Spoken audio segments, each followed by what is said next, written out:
तुम्ही जसं म्हणताय की बाळासाहेबांना तुम्ही खूप जवळून बघितलं. आज जर बाळासाहेब असते, बघा बाळासाहेबांच्या हयातीमध्ये सुद्धा त्यांना जवळचे लोक सोडून गेले, बरोबर. आज जर बाळासाहेब असते तर त्यावर त्यांची हे काय गेल्या 2.5-3 वर्षापासून शिवसेनेतला एक गट गेला, तर काय प्रतिक्रिया असते सर पहिली बाळासाहेब? आणि झालं असतं कसं नाही बाळासाहेब? नाही, बाळासाहेब असले असते हां. तर आजची परिस्थिती निर्माण झालीच नसती. आजची परिस्थिती म्हणजे असते तर पण आजची बाळासाहेबांच्या हयातीमध्ये सुद्धा गणेश नाईक, हो, छगन गेले ना. भुजबळ. पण त्यांनी त्यांनी शिवसेनेला धक्का काही बसला नाही. त्याचं एकच कारण होतं बाळासाहेबांचा त्याग.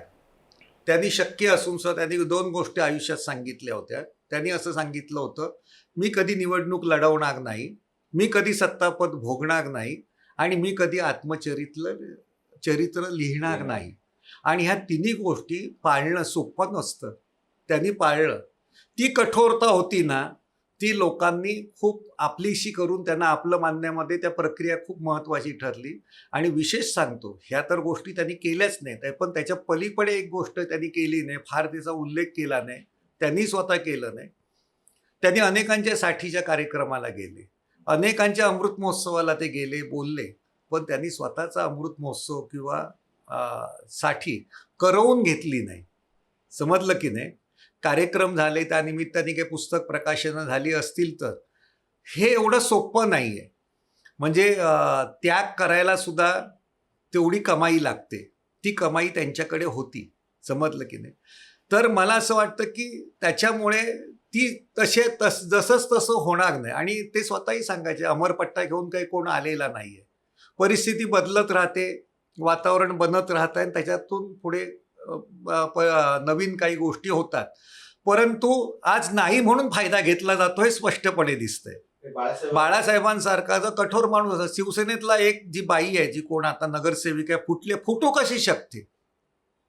बाळासाहेब असं तिला शक्यच नसतं. तिकडचा शाखा प्रमुख इतका सक्षम असला असता की त्यांनी फोडूनच दिलं. म्हणजे उद्धव ठाकरेंनी पण सांगितलं की जेव्हा त्यांची आता शिवसेना फुटत होती शिंदेच्या, आले त्यांना सांगितलं जा म्हणून. समजलं की नाही?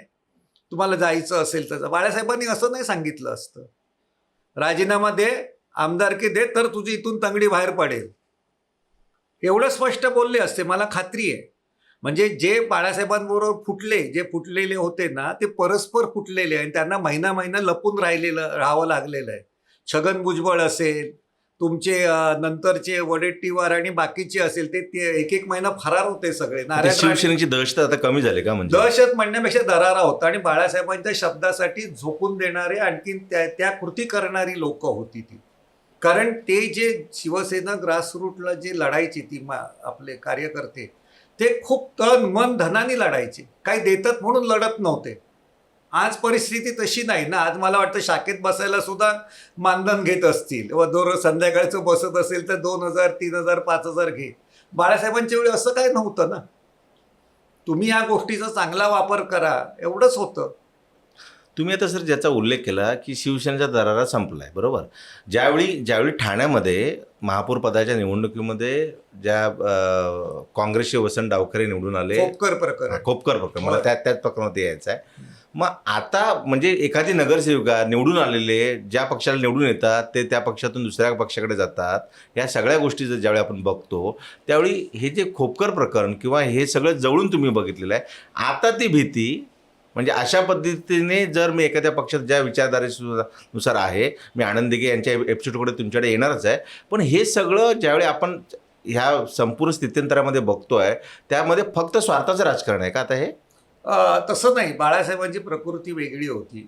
एक आदरयुक्त दरारा होताच त्यांचा, कारण त्यांनी कमावलेल्या गोष्टी होत्या. पुन्हा प्रबोधनकारांची संयुक्त महाराष्ट्राची चळवळ त्यांनी जवळून बघितली होती. त्यांच्याबरोबर जे नेते होते प्रबोधनकारांच्या निमित्ताने त्यांच्या घरी यायचे, यशवंतराव चव्हाण असतील, बाळासाहेब देसाई असतील, कॉम्रेड डांगे असतील, एस.एम. जोशी असतील, किंवा कलात्मक क्षेत्रात अमर शेख असतील, आचार्य अत्रे असतील, खूप म्हणजे उत्तुंग व्यक्तिमत्वाची माणसं त्यांनी बघितलेली होती. बाळासाहेबांच्या बरोबर आले, समाजातले घटक जसे असणार तसेच येणार. समजलं की नाही? मग त्यांच्यावर शरद पवार अमुक तमुक आले, मग त्यांच्या ज्या काही गप्पा गोष्टी होणार त्याच्यातून पुढची पिढी घडते ना.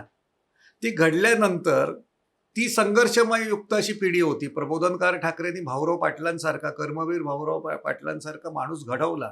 ही किती मोठं म्हणजे रयत शिक्षण संस्था आज आहे, त्यांच्या 450 शाळा आहेत, जवळजवळ 2 लाख विद्यार्थी आहेत आणि 40,000 शिक्षक आणि शिक्षक तर कर्मचारी आहेत. इतका माणूस घडवण्याच्या प्रक्रियेतला ते होते आणि ह्यांनी ते बघितलेलं होतं. त्याच्यामुळे समाज कुठच्या दिशेने न्यायचा हे बाळासाहेबांच्या डोक्यात पक्कं होतं.